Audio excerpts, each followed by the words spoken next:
Hello, Gravitrons. I'm more gravity. Let's play chess.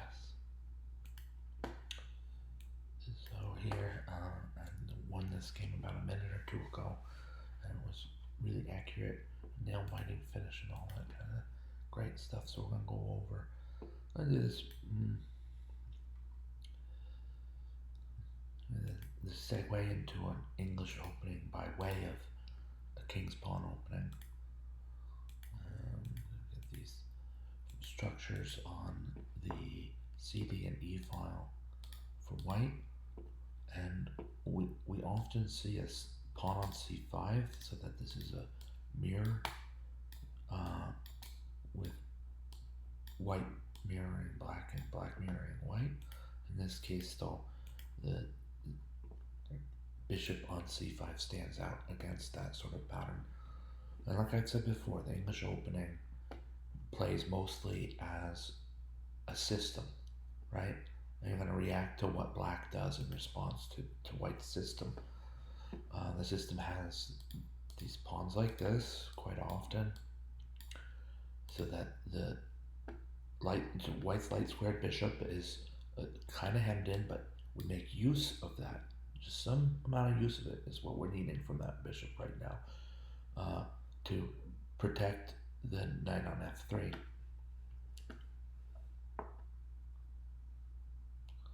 And keep the black move bishop to g4 from making the knight on f3 pinned.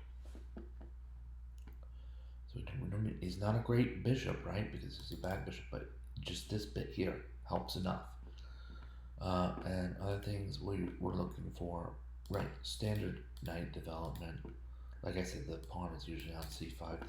This bishop on c5 is often the case as well, but maybe slightly more often.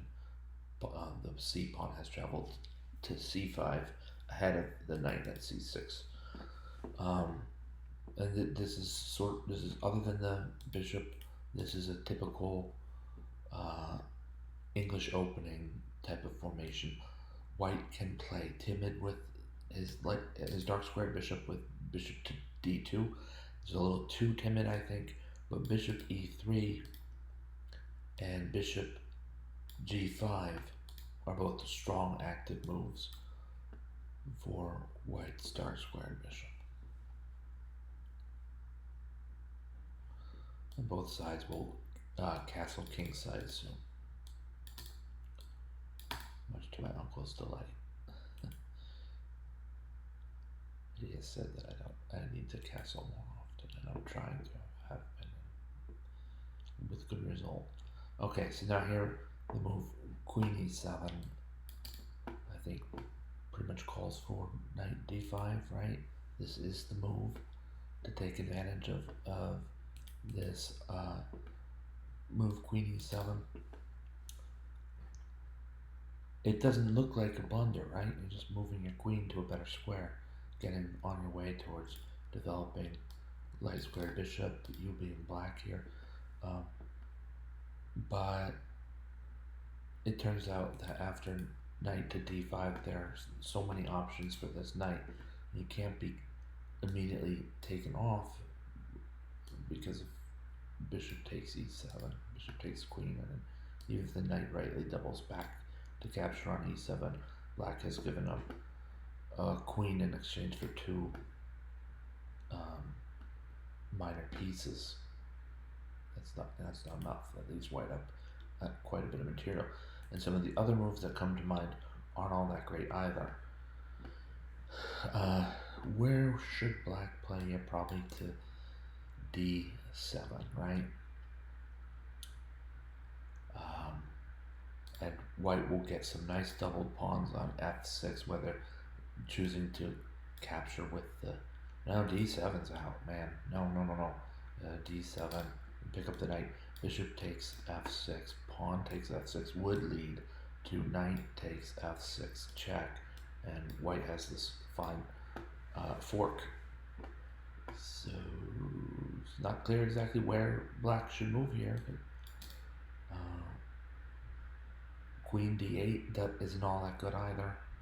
That might be the best move, keeping white away from c7 where he might fork queen and rook. So anyway, it's a tactic. If you want to take a look at it, I'll clear the. This is the tactic with black to move.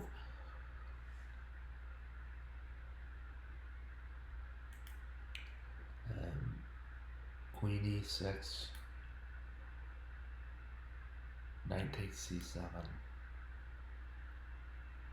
Queen d7, and then picking up the exchange. So if this knight doesn't escape, white will be ahead. This pawn will be gone. So 7, about 4 points of material, something like that. I think I missed the liquidating on f6 is fine. Here, somewhere in here, I felt like I should have played some sort of rescue move for this knight. It's not clear that that's available, so maybe these moves are, as the computer says, quite accurate anyway. I don't know, I'd like to see that. Pawn to b4, bishop to d4, knight takes d4, so exchanging pieces, right? The whole, why I even played a3 here, I mean, I could just get on with it and see that the knight does indeed capture a pawn on his way out.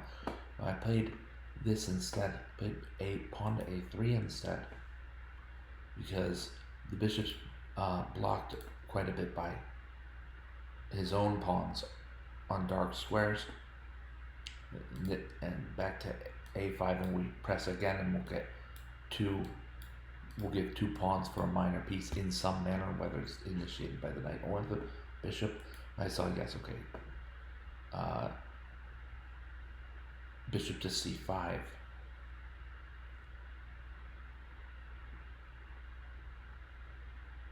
Is a better move for black, but so we get the trade of minor pieces after b4, forcing the bishop to the only safe square on d4, and then an exchange here. What I did not take into account back at a3, back when it's here with white to move, I did not consider how strong a knight outpost on d4 would be.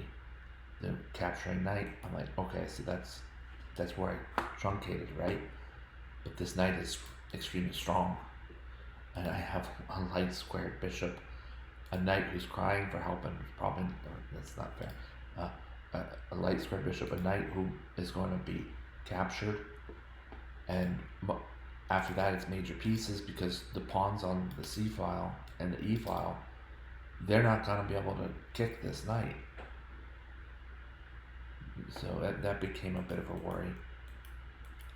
Here you see that I go for the pawn instead of being captured, just regular, and if I recall, it works out well, because my promotion efforts end up on the queen side, and successfully so. Now here, so this is a move I wouldn't recommend for black.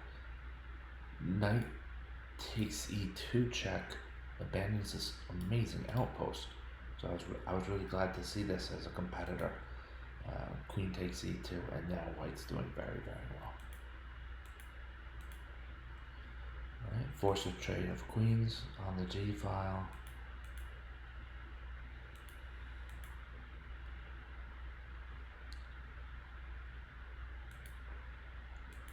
I'm gonna push the issue on the queen side, looking for promotion. Certain threats take precedence over other threats. Threatening this bishop is enough to take precedence over my opponent's threat. D takes c4, so I'll play it so as to keep the initiative going. Rook to a8, rook to b1,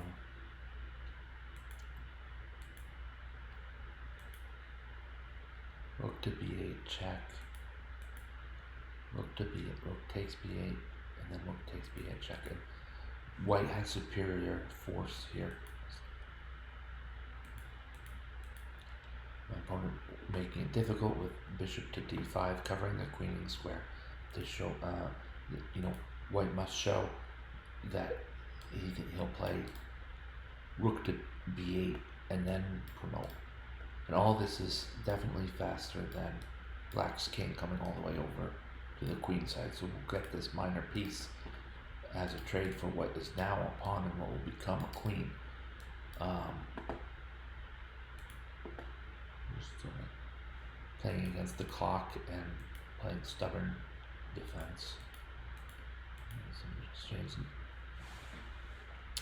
And now I think this is something white can achieve. Rook to g8 check.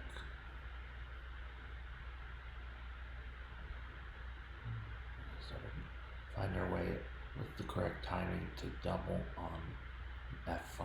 We now get the f5 pawn. We can trade on e3 because we have another pawn. We have enough time now to march that pawn down. We have enough time on the clock, that is, to get the pawn in place. These are all pre-moves, and we're just going to get it as best we can. We're going to find a nice, tidy checkmate. Check, and these two pieces will roll one after the other, and queen takes, or sorry, we'll roll one after the other, and queen to a8 checkmate.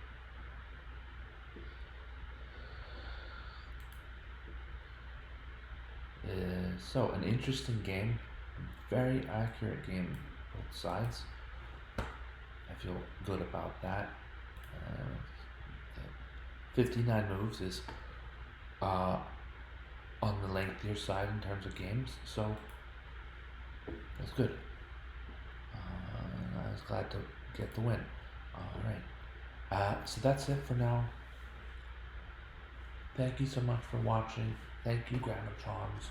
I'm more gravity. Have a great night.